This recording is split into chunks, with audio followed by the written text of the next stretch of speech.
Hola y bienvenidos a Miradas del Bienestar, un espacio en el que vamos a conversar con personas que nos van a compartir su visión de la vida y nos pueden ayudar e inspirar a encontrar nuestra mejor versión. Soy Jesús Rebollo y la idea de este podcast vino de una de esas charlas con mi compañero Diego de Arístegui, en el que estábamos pensando en cómo crear un espacio de comunicación que pudiera ayudarnos a romper algunos de esos dogmas, esas ideas que se dan por aceptadas sin ponerlas en cuestión, y nosotros queremos cuestionarlas.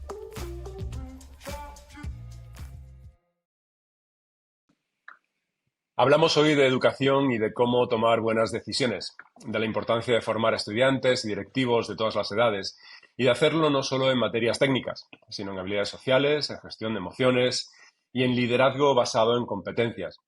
Una de las mejores universidades del mundo, donde yo tuve la suerte también de graduarme hace ya muchos años, el AI Business School, ha tomado el liderazgo en estos temas y hace ya años creó el AI Center for Health and Wellbeing.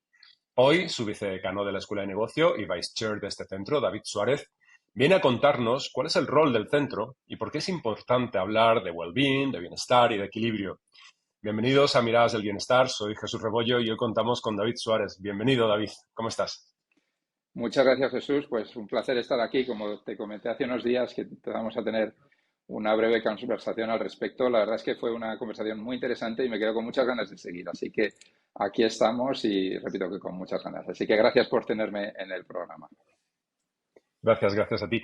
Oye, cuéntanos, ¿qué es el el centro que ha montado el AI de Health and Wellbeing? A ver, el centro, este es un centro relativamente único, yo diría. Lo montamos hace, bueno, y su creación, digamos que también precede mi llegada al IES, se montó hace aproximadamente 5 años, en 2019. También es verdad que se montó un poco en medio de la pandemia, que yo creo que quizás fue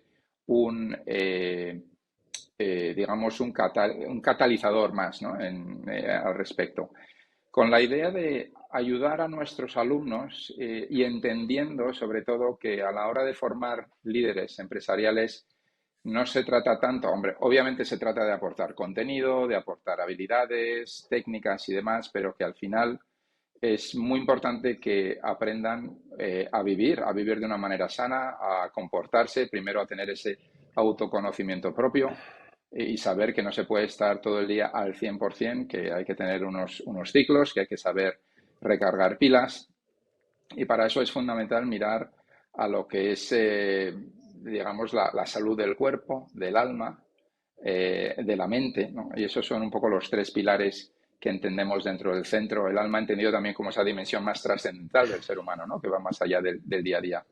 Entonces, la función fundamental realmente es, la primaria es ayudar a nuestros alumnos, primero a tener ese conocimiento de lo que importa y de lo que no importa a la hora de vivir vidas sanas, que puede ser temas de sueños, temas de ejercicios, de nutrición, de ciclos, de recuperación, etcétera. Y, y luego sobre esa base de conocer, tratar de practicar. Al final, para nosotros, no se trata tanto de que alguien venga a una clase y que le demos una nota, sino que realmente pueda cambiar sus hábitos de estudio y sus hábitos de vida, en definitiva. Entonces, ese es digamos, nuestra misión principal. Y luego tenemos otras misiones varias, ¿no? Porque trabajamos con otros centros, trabajamos también con Health Services en el IE, y con otras muchas áreas que también tiran de un tema que es absolutamente importantísimo, ¿no? Para cualquier universidad. También estamos con actividades de investigación, esa es una parte que estamos empezando, con estudios, digamos, de well-being, tratando de correlacionar, oye, pues cómo se correlaciona el well-being, por ejemplo, con temas de rendimiento académico, ¿no? Que es un tema que estamos investigando ahora mismo. Y luego, digamos que partiendo de la base del alumno, luego es verdad que tenemos otros círculos concéntricos, ¿vale? Tratamos de trabajar también a nivel faculty, o sea, el claustro, antiguos alumnos como tú o como yo, porque yo también estudié en el IE en su día. Y luego, por último, llegar un poco a lo que llamaríamos socios corporativos. Trabajamos con muchísimas empresas. Es verdad que si en el pasado pues solo tratábamos temas pura y exclusivamente académicos, ahora estamos metiendo e integrando muchos de estos temas de well-being en lo que hacemos con ellos. ¿Y cuál es la acogida de los estudiantes? Y me interesan los dos lados, ¿no? El estudiante recién graduado que entra a la AI o incluso en la universidad Sí. y la acogida del alto directivo que vuelve a la escuela pues para reinventarse, para formarse, para seguir su proceso de crecimiento. ¿Cómo Sí. lo reciben? A ver, yo creo que se recibe muy bien. Hemos empezado, fíjate, en estos 4 años hemos empezado, pues, digamos, de tener 6 profesores que daban clase. Ahora tenemos 60 en el centro, ¿vale? Después de 4 años y pico. Y de tener unos pocos eventos al año a tener casi más de 100, de llegar a unos pocos cientos de alumnos que teníamos al principio. Este año, el año pasado llegamos a 8.000 y este año la idea es llegar pues prácticamente a 10.000 alumnos que tenemos, porque tenemos la universidad entera, todos los de grado, más luego todo el posgrado, que es muy grande. Y es verdad que, a ver, yo la diferencia mayor que veo es, primero, que hay mucho interés por entender exactamente qué es esto de el bienestar, el well-being. Hay muchísima más concienciación que, no sé si digo hace 10 o 20, y no digamos 20 años, pero es verdad que yo creo que los alumnos más jóvenes tienen más fuelle, tienen más energía.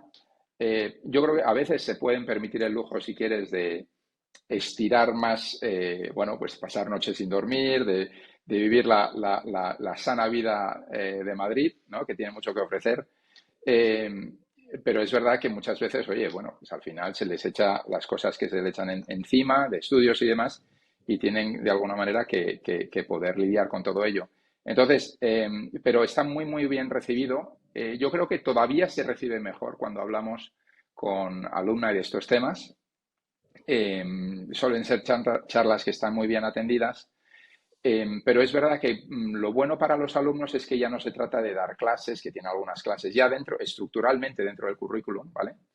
Eh, pero que también tenemos todo tipo de prácticas adicionales. Te voy a dar 2 ejemplos, ¿vale? O sea, una Ujú. de ellas, o sea, tenemos una clase que se llama eh, Wellbeing in Practice, y luego tenemos 2 veces por semana sesiones de mentalidad plena o de mindfulness, ¿vale? Que tenemos en varias ubicaciones distintas dentro del campus, donde decimos a la gente, oye, ven y durante media hora vas a estar y vas a aprender en qué consiste esto de mindfulness, que sobre todo es un control de respiración, es un control de ayudarte a enfocarte en una sola cosa, tiene un impacto directo en lo que es el sistema parasimpático, que es el que realmente nos ayuda a restaurarnos como personas. Y todo eso es fundamental, ¿no? Luego tenemos otro evento que lo tuvimos el año pasado, que lo llamamos Saludos al Sol. Bueno, esto es Saludos al Sol, son un poco, casi te iba a decir, pues no sé, de hace 2.000 años y tal, con los druidas. No, no, no, perdona. Esto es muy importante porque está archidemostrado que la luz azul, o sea, que sobre todo la luz solar, ¿vale? Al principio del día es una de las mejores herramientas para resetear el ciclo circadiano y poder dormir mejor. Entonces, estos son 2 ejemplos, ¿vale? De varios que tenemos. Y repito que la idea al final se trata sobre todo de construir hábitos. Respondiendo a tu pregunta, bastante bien aceptado por todos, independientemente de si son alumnos o antiguos alumnos, pero es verdad que yo creo que los antiguos alumnos, habiendo tenido más experiencia profesional y sabiendo lo que es el desgaste profesional, estos temas los aprecian mucho más. Claro. Estaba pensando en, bueno, tú interactúas con muchísimos CEOs, con directores de empresas, con directores de recursos humanos, tienes una experiencia de la que ahora hablaremos. Y en las conversaciones que yo tengo con ellos, hablando mucho de esto, de well-being, de salud mental, de cómo ayudar a los equipos, tengo la percepción en muchas ocasiones que es un nice to have, pero que realmente no se ha convertido en una prioridad absoluta desde el top de la organización, que al final es de donde tiene que salir todo para que cascadee y realmente se filtre. Sí, ¿Cuál es tu sí. percepción? ¿Cuál es tu sensación en ese sentido? A ver, mira, yo creo que, a ver, a raíz de la pandemia, yo creo que la pandemia, si acaso, nos ha servido para detectar un problema que ya estaba ahí. Era un problema, digamos, de salud mental en mayor o menor grado. Y después de la pandemia, muchos sufrimos, yo me incluyo también, yo creo que cada uno tiene su propia historia. Eh, Todos nos dimos cuenta, yo tenía, por aquel entonces estaba en PwC, en Oriente Medio, tenía un equipo grande y pasamos, oye, pues de tener pues contacto periódico y tal con la gente, a tener un contacto diario, ¿vale? Y eso pasó en todo el mundo, ¿no? Y muy rápidamente yo creo que mucha gente se concienció de eso. Pero ya no se trata de un tema de salud mental. Yo creo, sinceramente, que a día de hoy los consejeros delegados y primeros espadas de empresas están muchísimo más, son mucho más conscientes de la importancia que tiene esto, pero es verdad que quizás no hayamos podido, a ver, cualquier persona que sea un poquito cínica podría decir, no, esto lo hace un poquito por blanquear la imagen, tal. Y yo no digo que no haya empresas que hagan eso, seguro que las hay. Pero por mi experiencia, yo creo que hay un deseo genuino por parte de muchas empresas de hacerlo y de mejorar ese bienestar, ese well-being en su gente. La clave es cómo, ¿vale? Entonces yo creo que aquí no es tanto, a ver, no es tanto, oye, tenemos que hacer esto, ¿no? Yo creo que la gente está bastante concienciada que hay que hacerlo.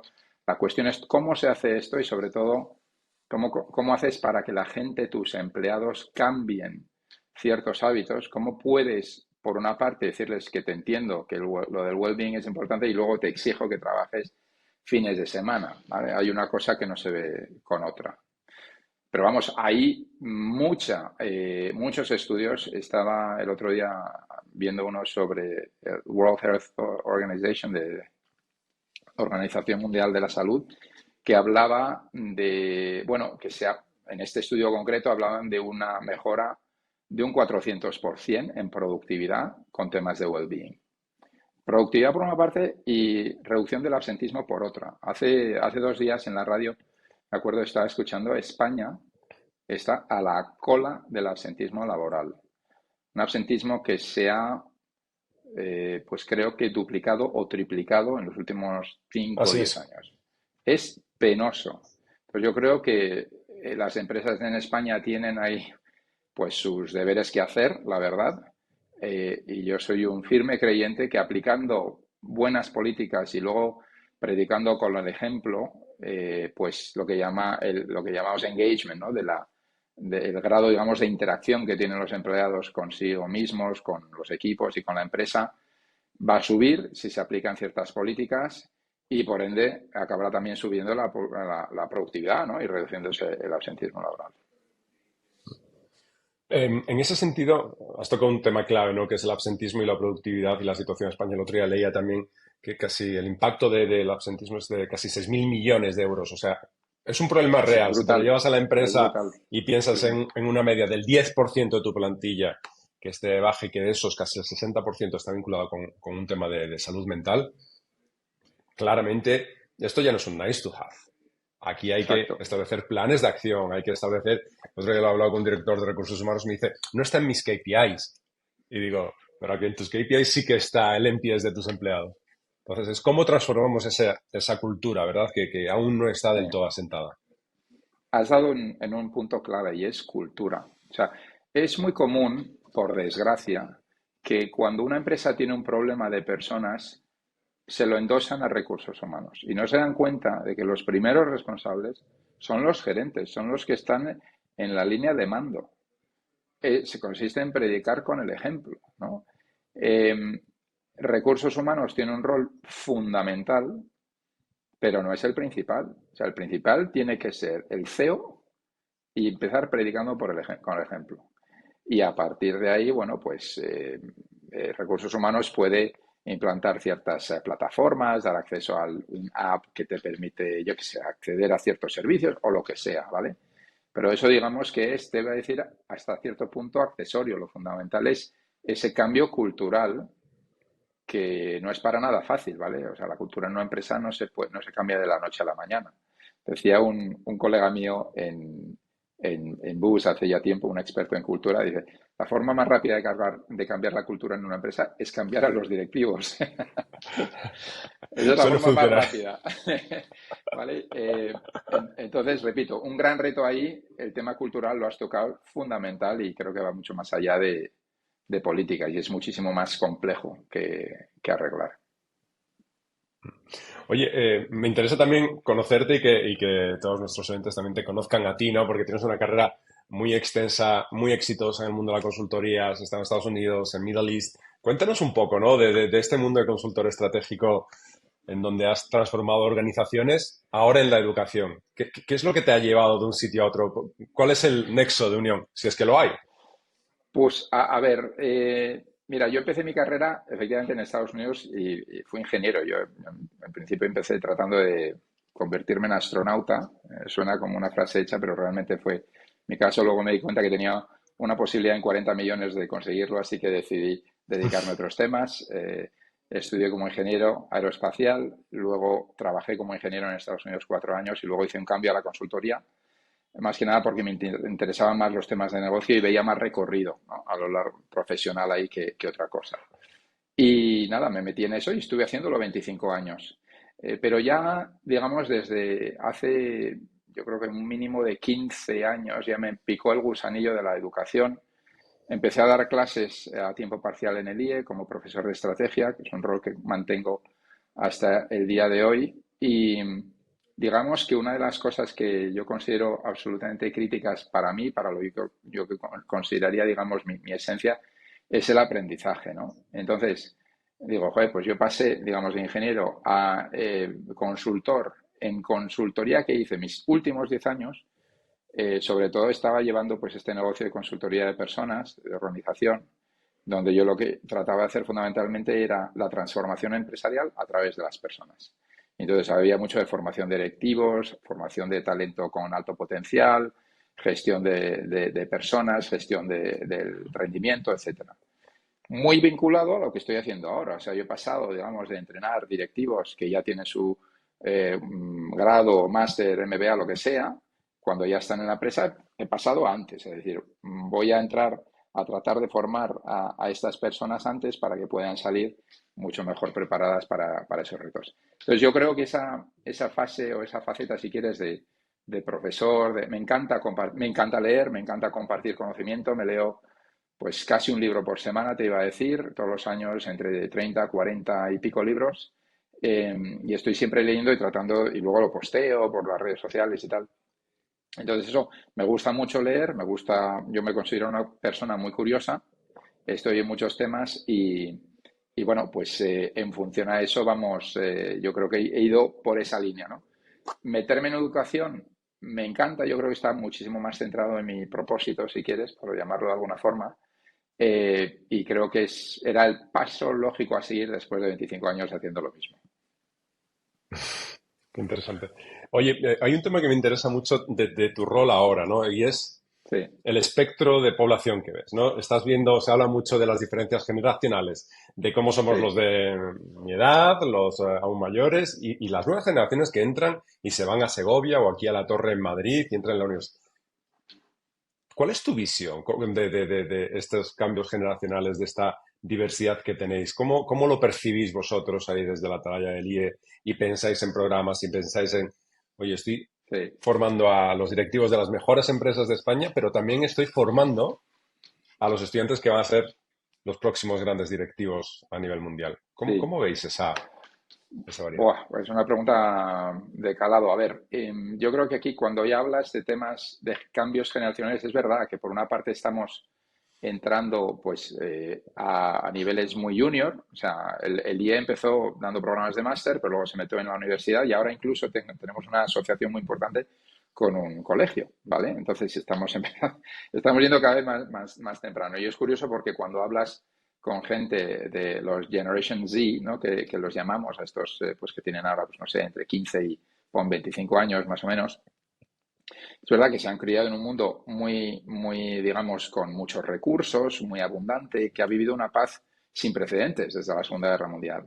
Y yo siempre hablo de la jerarquía de Maslow, de las necesidades de Maslow, ¿no? Entonces, ¿qué pasa? Que cuando tú hablas de generaciones más mayores, como tú o como yo, todavía más, eh, nosotros nos criamos, somos hijos nuestros padres, vamos, vivieron en la posguerra, bien fuera la de la Guerra Civil Española o la de la Segunda Guerra Mundial. Entonces, nos criaron con un sentido de, oye, aquí hay que trabajar, vas a estar haciendo, es muy importante sacar las cosas adelante, es la necesidad del esfuerzo, porque si no, no puedes comer mañana, ¿no? Entonces, esa necesidad como la que la teníamos mucho más metida. Cuando preguntas a las generaciones de ahora, han vivido en un mundo de abundancia y cuando vives en un mundo de abundancia, según la pirámide de Maslow, a dónde vas, vas a temas más de autorrealización. Y entonces yo creo que las Sí. generaciones de ahora buscan autorrealizarse de otras maneras. El trabajo ya no es para ganarse el pan de cada día, sino es para encontrar pues tu misión, tu propósito y tal. Entonces, esa es una diferencia muy importante. Dicho eso, es verdad que tanto, o sea, lo que le puede mover a una persona más joven a estudiar ciertas cosas y lo que ves en la empresa también tiene cierta coincidencia. Te pongo un ejemplo. Pues todos los temas, por ejemplo, de sostenibilidad. Sostenibilidad es un que, por cierto, el IE ha salido hace poco, nuestro programa de MBA ha salido número 1 en el mundo en temas de sostenibilidad. Y, o sea que enhorabuena ahí a Conchita Enhorabuena. Galdón, que es la que lleva todo este tema. Y entonces, ese tema es muy importante cada vez para nuestros alumnos, ¿vale? Porque ven que, oye, digamos que nosotros de alguna manera les hemos entregado un planeta que necesita arreglarse, ¿vale? Y entonces este es un problema que les entregamos y ellos van a tener que lidiar con esto y generaciones futuras también, ¿no? Entonces, eso está teniendo un impacto en nuestros programas, pero repito, también vemos una demanda clara, empresas, por ejemplo, consultoras que dicen, ¿dónde puedo conseguir yo expertos en ESG, ¿no? En Environment, Social and Governance, ¿no? Que es este tema, digamos, de sostenibilidad y tal. ¿Dónde pueden estar estas personas? Y esto nos ha llevado pues, a orientar desarrollos directivos mucho más especializados en este tema, ¿vale? Y esto de sostenibilidad es uno de varios temas distintos, ¿no? Claro. Pero vamos, hay cambios generacionales, pero yo creo que también hay cierta convergencia, ¿no? Entre las diferentes generaciones. ¿Y crees que de alguna forma, no? Porque yo lo veo, tengo la suerte, creo que es suerte, de trabajar en entornos muy diversos, he tenido la suerte de estar en empresas muy diferentes y en los últimos 15 20 años muy metido en el desarrollo de Internet, de innovación, con perfiles en donde, Sí, el otro día me hacía mucha gracia, ¿no? Cuando haces un contrato y firmas a alguien del año 2000 es como digo, madre del amor, estoy firmando a alguien que ha nacido en el año 2000, ¿no? Eh, y me pone enfrente del espejo, ¿eh? Me pone enfrente del espejo de esa realidad tan diferente de cuáles son las motivaciones, de cómo tengo que modelar mi estilo de liderazgo hacia cada una de las personas, de sus perfiles, de lo que tú decías, ¿no? De qué es lo que le mueve, cuál es dentro de la pirámide de Maslow, qué es lo que te mueve a ti. sí. Y me pregunto un poco cómo lo ves tú, ¿no? Y cómo estos CEOs quizás un poco más tradicionales o que ya, oye, llevamos ya unos cuantos años, nos estamos adaptando a estas necesidades. Porque te lo digo por un tema muy concreto. Estas generaciones no te piden well-being, te lo exigen. O sea, conciliación Sí, familiar, sí. respeto al tiempo de trabajo. No, no es una cuestión accesoria. Para ellos es absolutamente esencial y me parece una maravilla. ¿Cómo lo estáis viendo vosotros? A ver, yo creo que aquí hay un tema. Esto es un poco como la inteligencia artificial. ¿A qué me refiero? Peter Diamandis decía que en el futuro habrá dos tipos de empresas, las que eh, completamente abrazan la inteligencia artificial y las empresas que hayan entrado en bancarrota. Y con el tema del well-being yo creo que pasa lo mismo.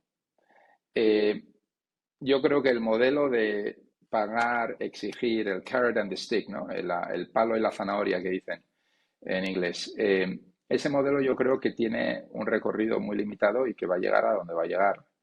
Eh, lo que creo que los CEOs de ahora todavía no se han percatado es que el tema de well-being es una espada de dos filos, pero en el mejor sentido de la palabra. Y me refiero a que, por una parte, vas a tener a un empleado mucho más, digamos, mucho más feliz, ¿vale? Y por otro vas a tener más productividad. O sea, estamos llegando, por ejemplo, Absolutamente. empresas. Esto ya se ha probado en Nueva Zelanda y en Finlandia, por ejemplo, lo que llaman la semana laboral de 4 días. La semana laboral de 4 días es posible, también depende del sector y demás, ¿no?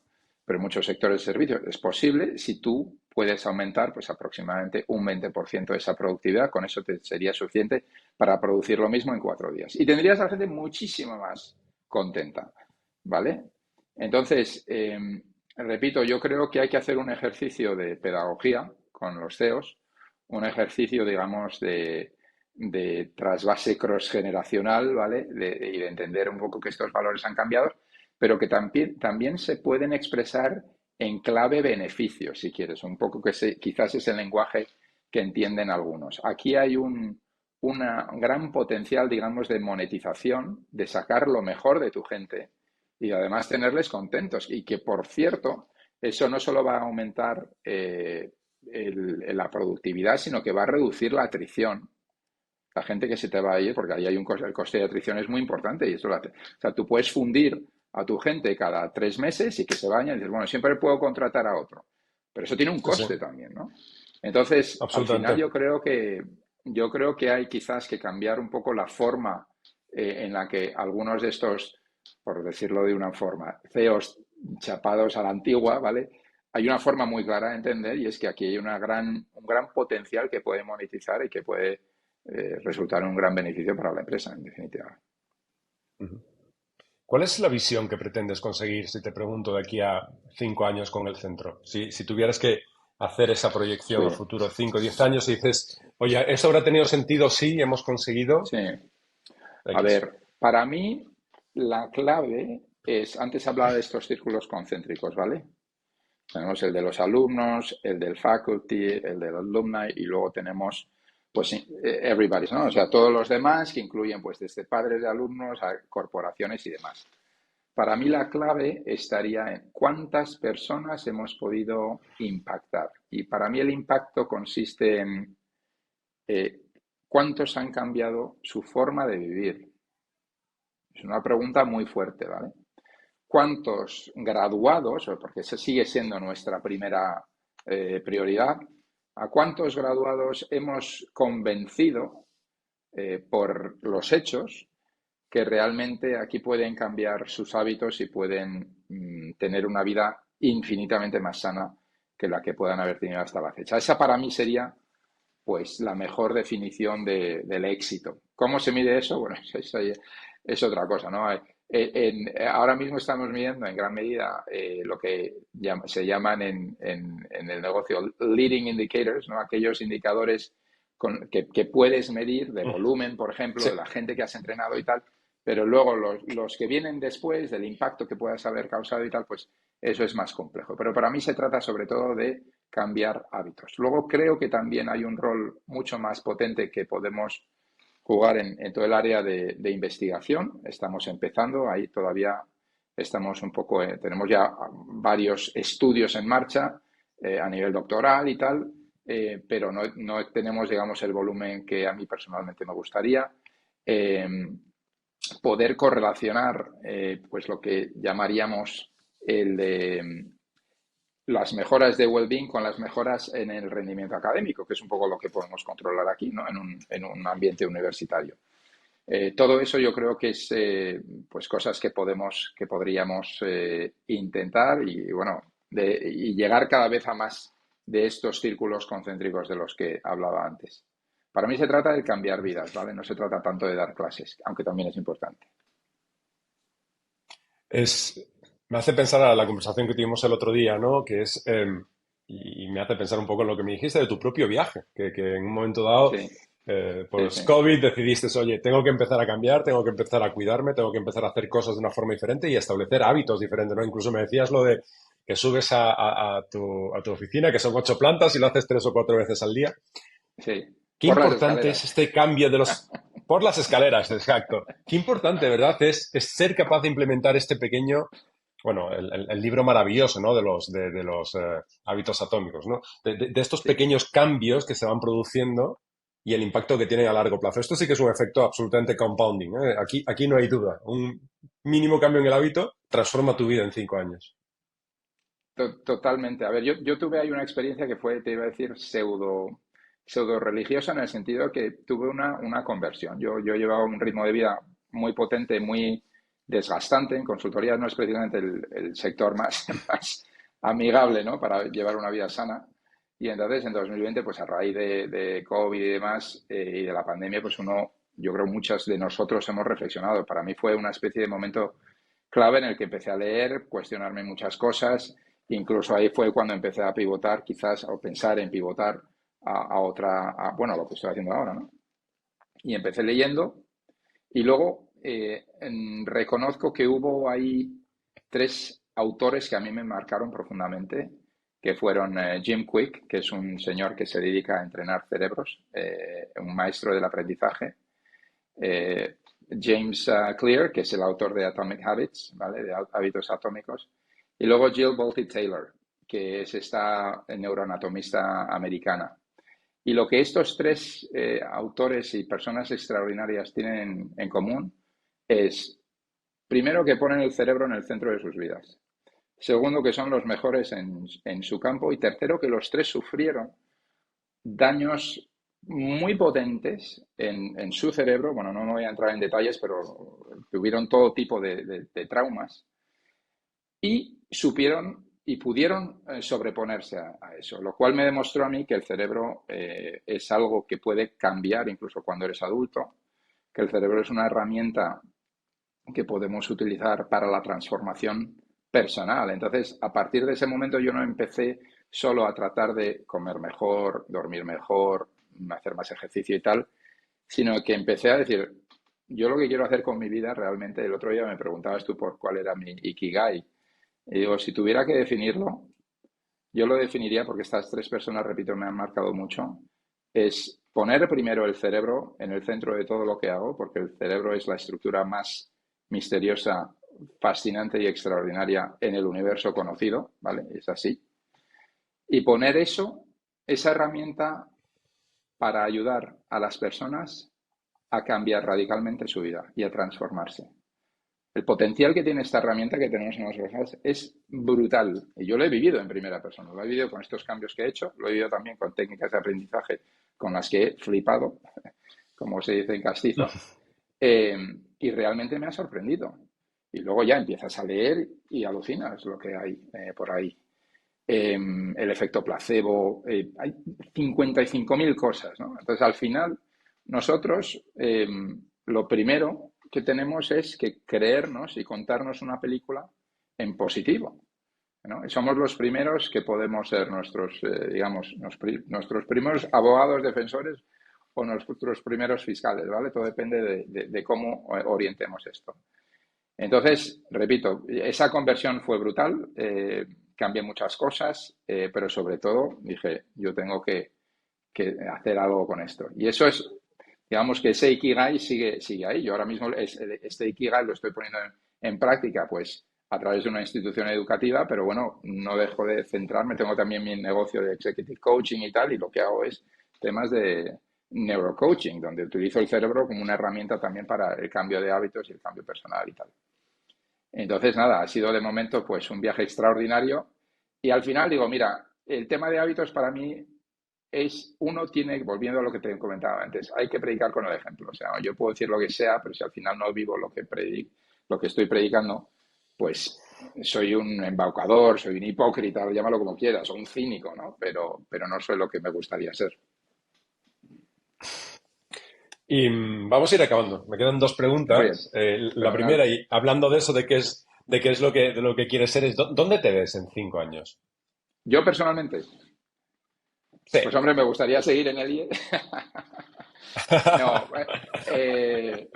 me encantaría y bueno, pues quizás con más responsabilidades, no lo sé, pero bueno, eso ya Dios dirá, ¿no? Pero bueno, yo creo que a mí me encantaría seguir pues en esta vía, ¿no? En ayudar cada vez más y mejor a personas con este viaje, digamos, de transformación personal, ¿no? Que es uno que yo he vivido, o mejor dicho, uno que estoy viviendo, ¿vale? Porque yo creo que al final uno no es cuestión de hacerlo una vez, sino uno se tiene que Es reinventar. un viaje Claro, absoluto. es el viaje de la vida, dices, ¿no?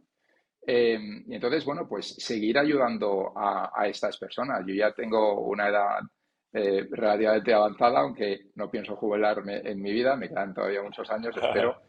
Y entonces, hablando de 5 años, pues sí, yo supongo que más en temas en definitiva, seguir ayudando a personas a cambiar, a vivir vidas más plenas, porque está a nuestro alcance, ¿vale? Está literalmente a un pensamiento de alcance, como decía esta Jill en uno de sus libros. Vaya reflexión.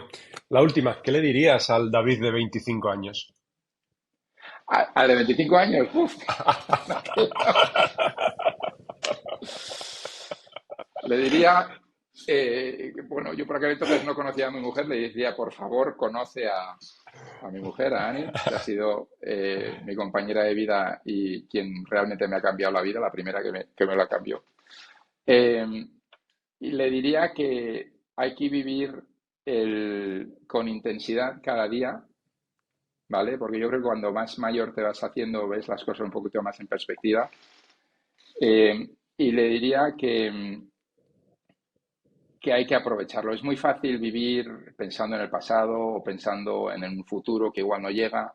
Y como decía ese Confucio, no me acuerdo quién era exactamente, que lo que hay, el regalo que tenemos realmente es el presente. Hay que vivir el presente y que precisamente por eso es un presente, es un regalo. Qué maravilla. Oye, pues con esto me quedo, con Muy ese bien. mensaje al David de 25 años. Te agradezco muchísimo tu tiempo, la labor que estáis haciendo. Personalmente es un orgullo que siendo un alumni y ex profesor, que estéis a la vanguardia también en Wellbeing. Yo me acuerdo hace muchos años cuando empecé a estar en la vanguardia en todo lo que era la educación blended. En los primeros cursos Sí, y másters blended que había, sí, sí. no sé, hace 15 años creo que fue cuando yo estaba dando Y clases siguen allí. ahí, ¿eh? Y todo el mundo Siguen ahí. miraba un poco raro, ¿no? Nos miraba un poco raro y de golpe y porrazo y empiezas a estar ahí en todo. Me parece una labor fundamental que hacéis. Y nada, mil gracias por tu tiempo y hablaremos muy pronto. Muchas gracias, David. Fenomenal, Jesús. Ha sido un placer hablar contigo. Muchísimas gracias por tenerme en el programa y muchísimo éxito con éxito y todo lo que estáis haciendo ahí, que es una labor estupenda. Os deseo muchísima suerte. Un fuerte abrazo. Cuídate. Muchas gracias. Hasta luego.